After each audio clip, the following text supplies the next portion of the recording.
यह एंकर को सपोर्ट प्रदान करता है या अवलंबन प्रदान करता है और उसको पुष्पासन से जोड़ने का ठीक। लीजिए, यह पुष्प का नर जननांग है।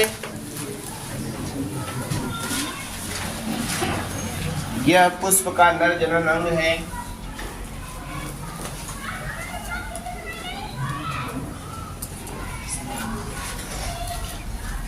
जो आवश्यक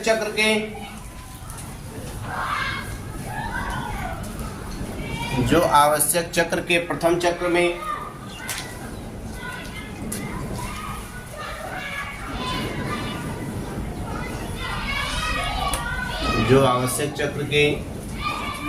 प्रथम चक्र में व्यवस्थित होता है,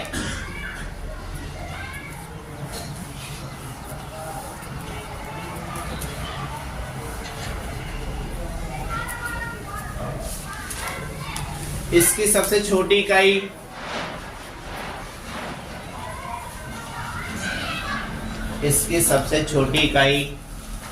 को पुंकेसर ब्रैकेट में स्टोमेन, इसकी सबसे छोटी इकाई को पुंकेसर ब्रैकेट में स्टोमेन कहते हैं।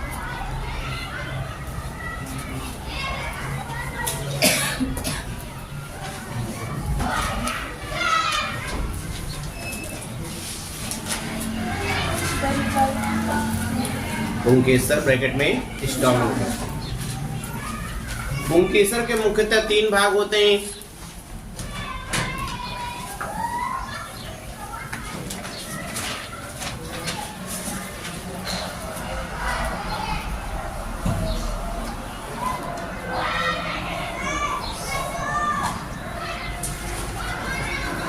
पुंकेसर के मुख्यतः 3 भाग होते हैं। नोट के लीजिए, एंथर, कणकी टिश्यू,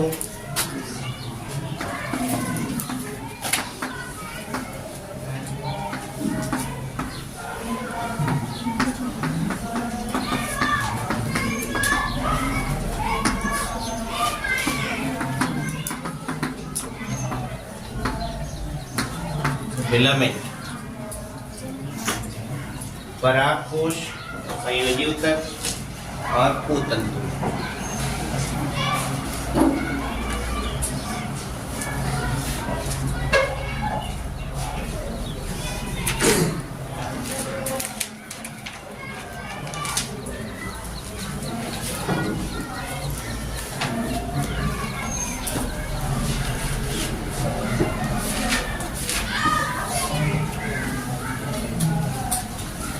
अगला डालेंगे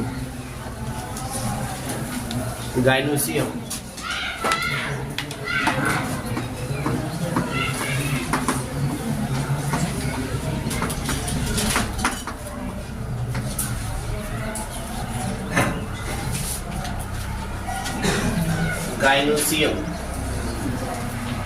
जायांग,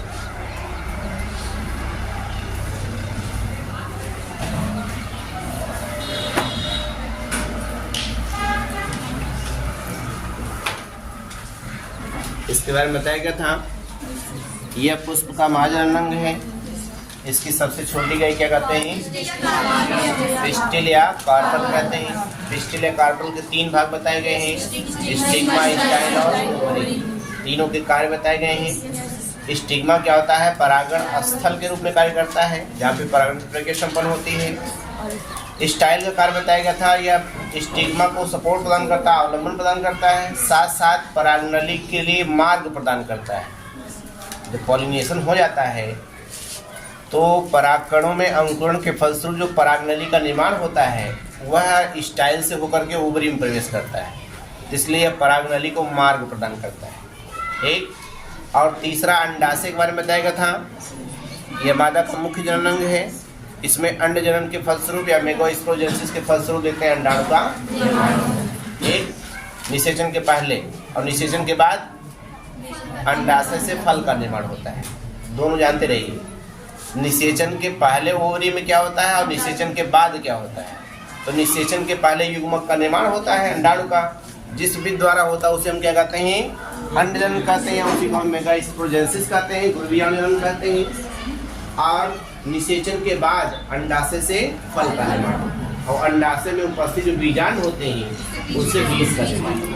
ठीक, कंफर्म रहिए। तो देखिए, यह पुष्प का मादा जनन अंग है, यह पुष्प का मादा जनन अंग है।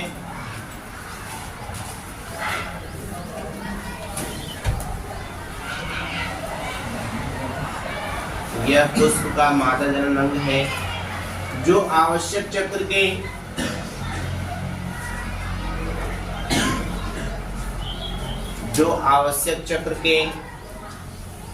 अंतिम चक्र में व्यवस्थित होता है।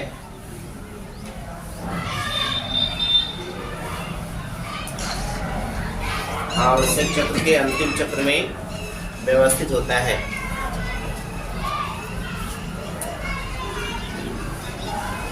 इसकी सबसे छोटी इकाई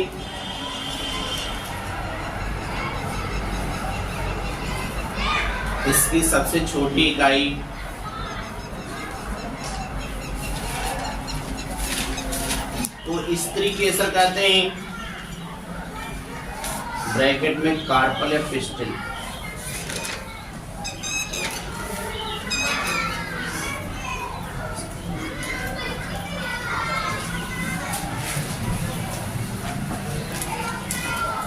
स्त्री केसर कहते हैं। इनमें स्त्री केसर के मुख्यतः 3 भाग होते हैं। इनमें स्त्री केसर के मुख्यतः 3 भाग होते हैं।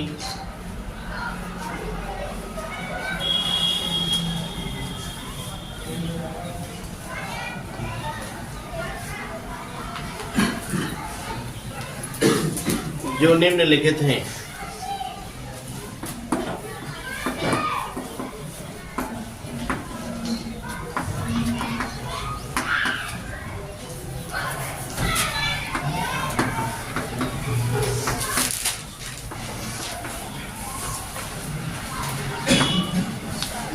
स्टिग्मा, स्टाइल और ओवरी, वर्तिकाग्र, वर्तिका और अंडाशय।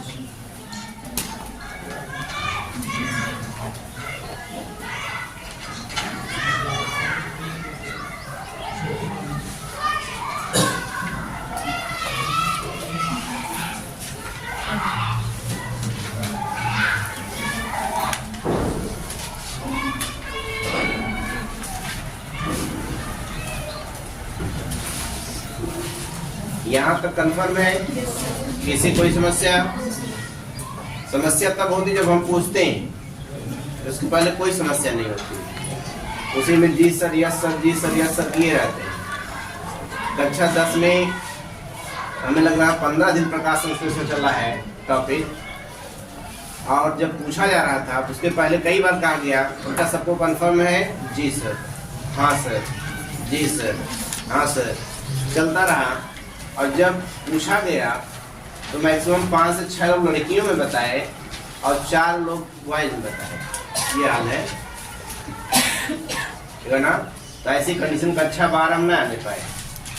आपके समझ में आ रहा है तो यस सर, अगर समझ में नहीं आ रहा तो नो सर, ठीक है ना? विदाउट हेजिटेशन, बैठे बैठे मेरी गारंटी हम आपको समझाएंगे, ठीक है ना? इन किन प्रकार, हिंदी में, अंग्रेजी में, भोजपुरी में, चाहे जैसे आपका जो दैनिक जीवन है उसका कोई एग्जाम्पल है उसको समझाएं। लेकिन अगर समझ में नहीं आ रहा है फिर ये असर नहीं होना चाहिए, ठीक है ना? इसलिए बार बार फीडबैक लेने का समय है नहीं। जिस दिन फीडबैक लेंगे, अगर उस दिन फीडबैक नहीं मिला तो डंडा भी पड़ेगा। आज पढ़ा कक्षा 10 में, ठीक है ना? तो ऐसी गद्दारी मत कीजिएगा कि आ भी ना रहा हो और जी सर किए भी, ठीक है ना?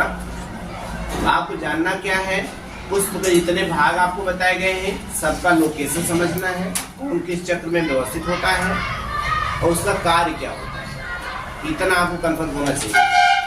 और उसमें प्रायः जो पूछे जाते हैं, किसी पुष्प के मेल से कार्बन का नाम पूछा जाता है, उसकी छोटी इकाई पूछी जाती है, छोटी इकाइयों के भाग पूछे जाते हैं, उस भाग के कार्य पूछे जाते हैं, चाहे वह मेल का हो चाहे वह फीमेल हो। ठीक, बाकी जो एसेसरी वर्ड होता है उसके अंतर्गत आने वाले जो चक्रों में व्यवस्थित पुष्प के अंग होते हैं उनके बारे में पूछा जाता है। इसके अंतर्गत कैलिक्स और कोरोला आते हैं। कैलिक्स और कोरोला के कार्य पूछे जाते हैं, उनका लोकेशन पूछा जाता है ना। इतना आपको कंफर्म होना चाहिए। यहाँ तक किसी कोई दिक्कत नहीं है ना, आगे बढ़ा जाए। देखते हैं जो वर्णी लवक कोरोला में पाते हैं पुष्प की पंखुड़ियों में, वह अलग अलग पुष्पों में अलग अलग होते हैं। जैसे कुछ में फाइकोएथ्रिन होता है, कुछ में फाइकोसाइनिन होता है, ठीक है ना, और कुछ में देते हैं हीमोसाइनिन होता है। ऐसी कंडीशन देखते हैं अलग अलग पिगमेंट को उपस्थित, उसके कलर अलग अलग होते हैं, ठीक है ना।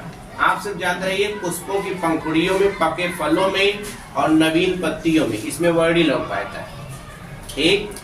और बाकी जो पौधे के जड़ होते हैं और भूमिगत तने होते हैं उसमें अवर्णी लवक पाते हैं। जो रंगहीन होते हैं उसका कोई कलर नहीं होता, लेकिन कार्य भी उनका जानते रहिए। जो अवर्णी लवक होते हैं उनका कार्य होता है भोज्य पदार्थों का संचय करना होता है। उस संचय करने में अलग अलग उसकी सेल्स होते हैं, जैसे प्रोटीनोप्लास्ट हो गया, इलायोप्लास्ट हो गया, एमाइलोप्लास्ट हो गया, ये अलग अलग सेल्स होती हैं।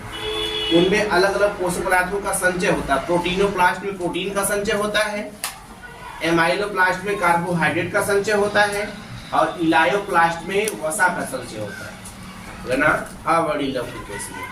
बाकी वर्णी लवक में पिगमेंट की उपस्थिति उसके कलर को सुनिश्चित करने का कार्य करते हैं, और साथ साथ पुष्पों की पंखुड़ियों में उपस्थित होने के कारण वह परागण में महत्वपूर्ण भूमिका निभाते हैं। वह परागण के लिए कीट पतंगों की तरफ आकर्षित करने का कार्य करते हैं। और तीसरा हरित लवक है। हरित लवक आपको पता है ये पत्तियों की पर्णमध्योतक कोशिका और तनों की स्थूलकोणोतक कोशिका पाते हैं। हरित लवक का पर्णहरिम पिगमेंट है, वर्णक हरित लवक कोशिकांग है, ठीक है ना। जानते रहिए कि हरित लवक में पर्णहरिम नामक पिगमेंट उपस्थित होने का उसका रंग कैसा होता है, हरे कलर का। इसका कार्य क्या होता है, यह पत्तियों और तनों के रंग को हरा बनाए रखता है, और साथ साथ प्रकाश संश्लेषण के समय सूर्य के प्रकाश का अवशोषण करता है, ठीक है ना। तो कार्य जानते रहिए।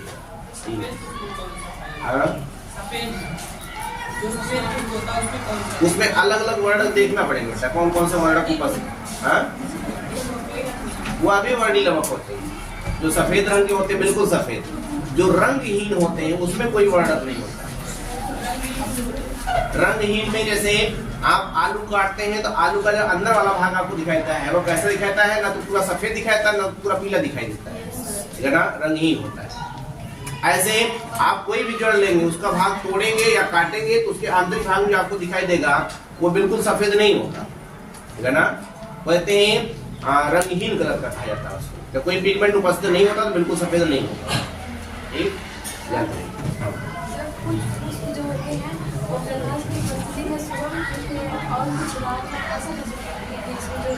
वह टेम्परेचर के ऊपर डिपेंड करता है। दीप्तकालिता का नाम सुने होंगे, फोटोट्रॉपिज्म का, है ना।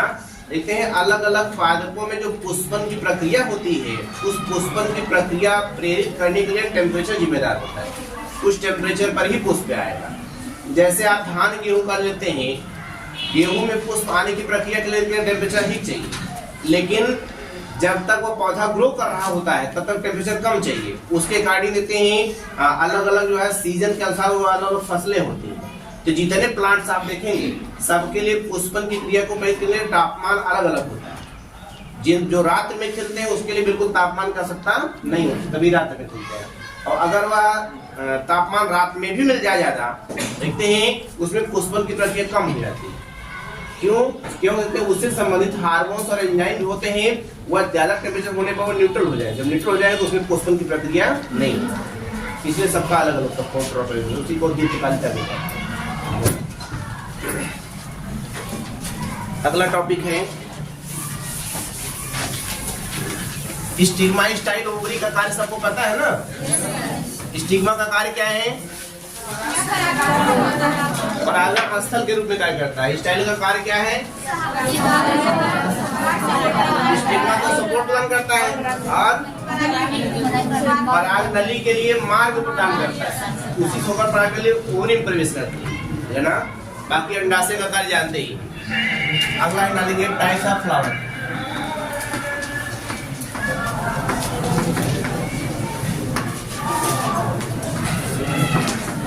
पुष्प के प्रकार।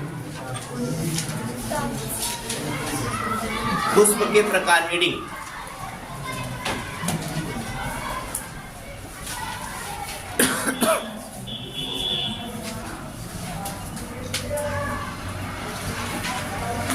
ध्यान दीजिए, जो पुष्प के प्रकार आप पढ़ने जा रहे हैं उनको दो आधारों पर वर्गीकृत किया जा सकता है।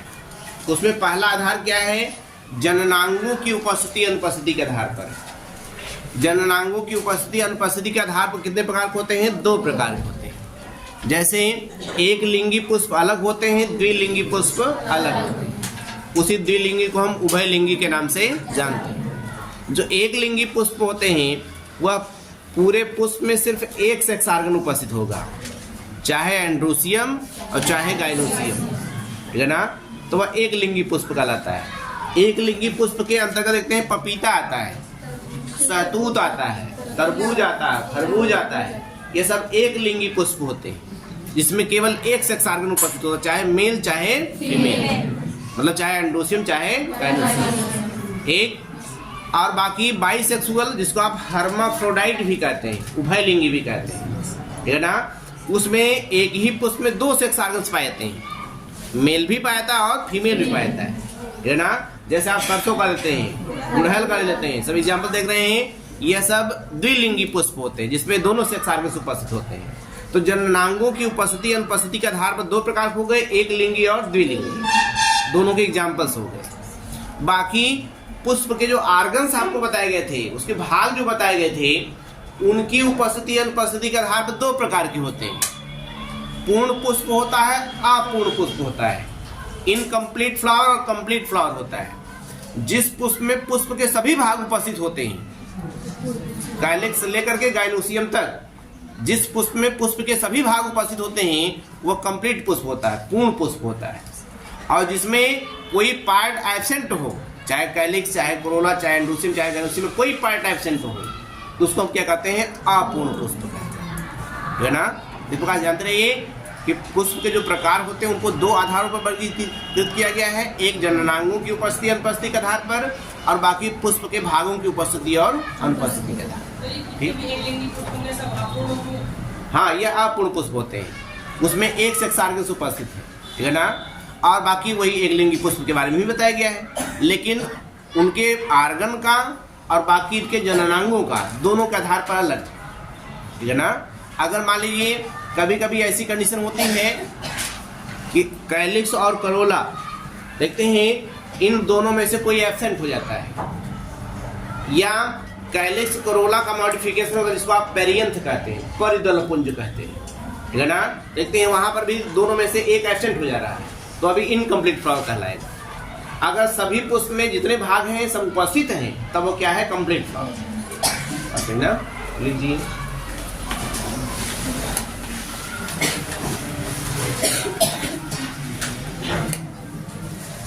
आवृत्त बीजी के अंतर्गत आने वाले पुष्पीय पादपों, आवृत्त बीजी के अंतर्गत आने वाले पुष्पीय पादपों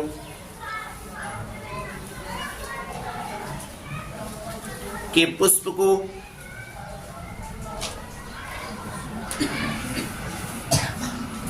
आवृत्त बीजी के अंतर्गत आने वाले पुष्पीय पादपों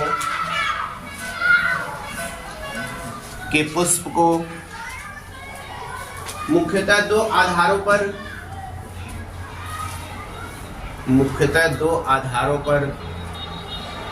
वर्गीकृत किया जा सकता है।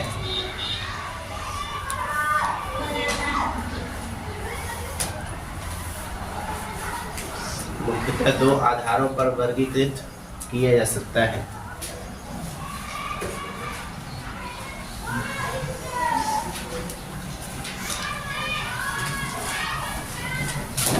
पहला है ऑन द बेसिस ऑफ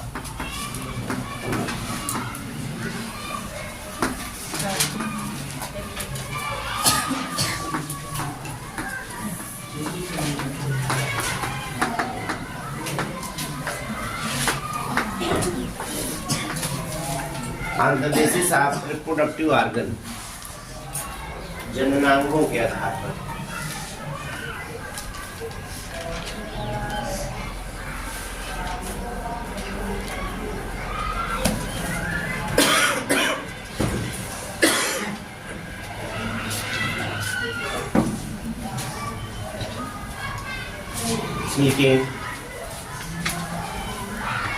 जननांगों के आधार पर पुष्प मुख्यतः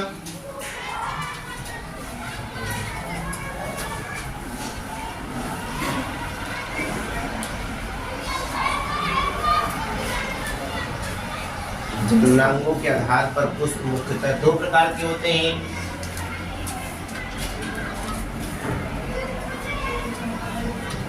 जो निम्नलिखित हैं।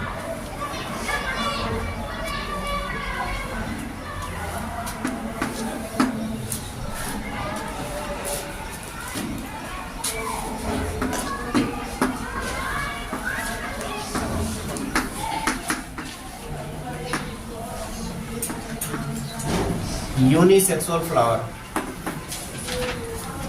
एक लिंगी पुष्प।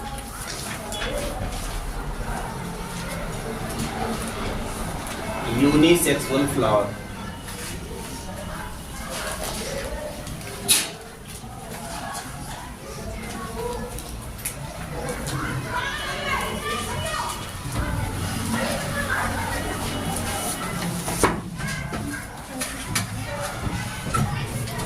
देखिए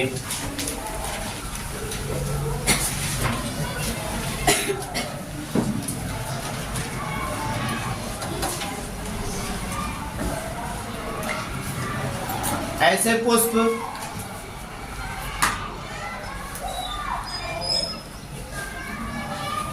जिनमें केवल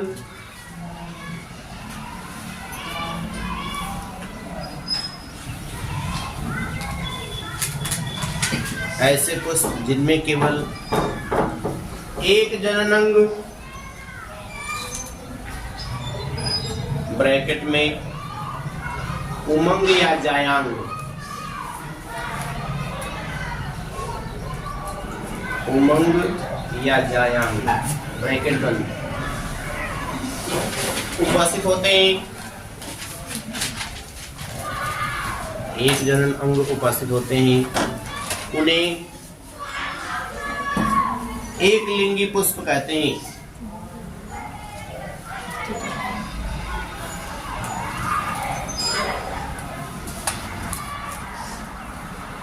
जैसे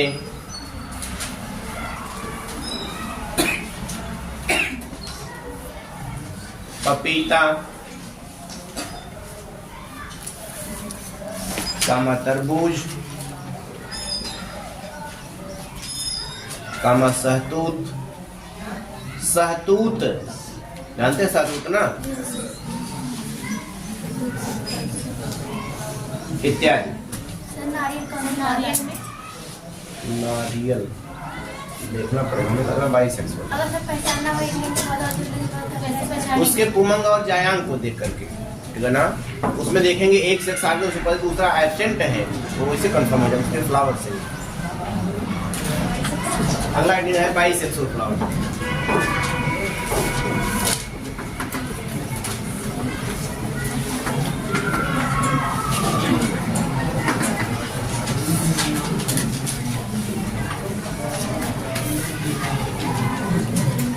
बाइसेक्सुअल फ्लावर। नारियल आपका अनावृत बीजी के अंदर आएगा, उसमें मेल अलग होगा, फीमेल अलग होगा, एक लिंगी और लिखिए। जब किसी पुष्प में नर और मादा दोनों जननांग, जब किसी पुष्प में नर और मादा दोनों जननांग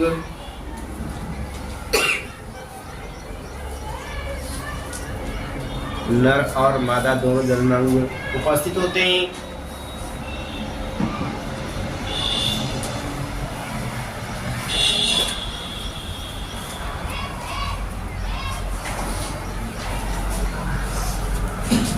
नर और मादा दोनों उपस्थित होते हैं। तो ऐसे पुष्प को ऐसे पुष्प को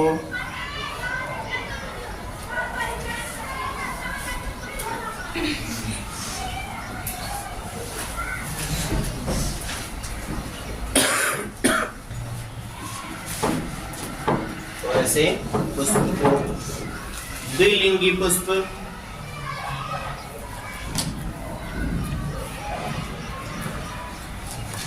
या उभयलिंगी पुष्प, इसी को हर्माफ्रोडाइट भी कहते हैं।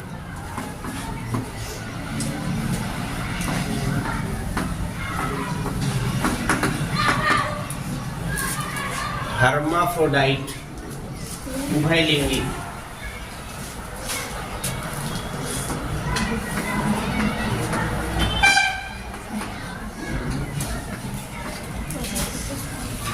याद रखिएगा, उभयलिंगी। हर्माफ्रोडाइट द्विलिंगी ना पूछ करके उभयलिंगी पूछता है। हर्माफ्रोडाइट 22 तो जान जाएंगे। हर्माफ्रोडाइट पूछेगा कंफ्यूजन रहेगा, तो आप जानते हैं उसको हम उभयलिंगी कहते हैं। एक इसके साथ साथ एक चीज और आपको मिलेंगी,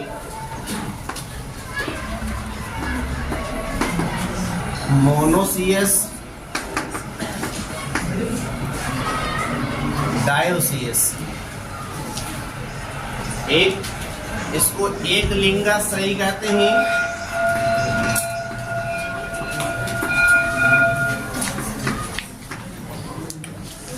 और इसको द्विलिंगाश्रयी कहते हैं।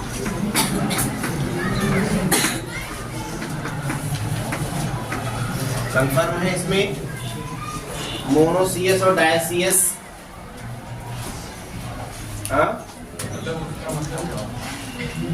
एक लिंगाश्रयी और द्विलिंगाश्रयी, जिसमें मेल और फीमेल दोनों अलग अलग हो, वह द्विलिंगाश्रयी। और यहाँ पे जब दोनों एक ही हो तो उसको एक लिंगाश्रयी है। दोनों एकदम अलग हैं, इसलिए दोनों इसलिए कंफ्यूजन वाले वर्ड है, इसलिए बता रहे हैं। जैसे पुष्प के बारे में आप जान गए, यह पुष्प जिन पादपों में है, देखते हैं अगर मेल और फीमेल सेक्स ऑर्गन एक ही में है, अगर वही पूरा प्लांट ही वैसे है, तो ऐसे प्लांट को हम क्या कहेंगे? एक लिंगाश्रयी प्लांट में। ठीक, और जब उसमें मेल अलग हो फीमेल अलग हो, तो उसमें आ लेते हैं, उसको हम क्या कहते हैं? द्विलिंगाश्रयी। वहां द्विलिंगी मतलब क्या समझ रहे थे? जिसमें दोनों एक ही में होते थे उसको द्विलिंगी कहते थे। और इसमें द्विलिंगाश्रयी में क्या दोनों अलग अलग है ना? जैसे एग्जांपल आप ले सकते हैं, आप अभी अनावृत्ति बीजी के अंतर्गत आने वाले जो पादप आपको बताए गए, उसमें साइकस और पाइनस का भी ले सकते हैं। मेल सेक्स ऑर्गन अलग है, फीमेल सेक्स ऑर्गन अलग है, ठीक है ना? देखते हैं, उसको हम क्या कहेंगे? द्विलिंगाश्रयी। और जिसमें एक ही में हो दोनों, चाहे आप गुड़हल का ले सकते हैं या सरसों का ले सकते हैं, वह क्या है? एक लिंगाश्रयी। नहीं आ रही है ना? इस प्रकार से एक लिंगाश्रयी अलग है, द्विलिंगाश्रयी अलग है, और एक लिंगी पुष्प अलग है, द्विलिंगी पुष्प अलग है। कंफर्म? बोलेंगे नहीं ना? एक लिंगाश्रयी मतलब एक ही में दोनों सेक्स ऑर्गन पाए जाए, और द्विलिंगाश्रयी मतलब दोनों लिंग अलग अलग है, मेल अलग हो फीमेल अलग। एक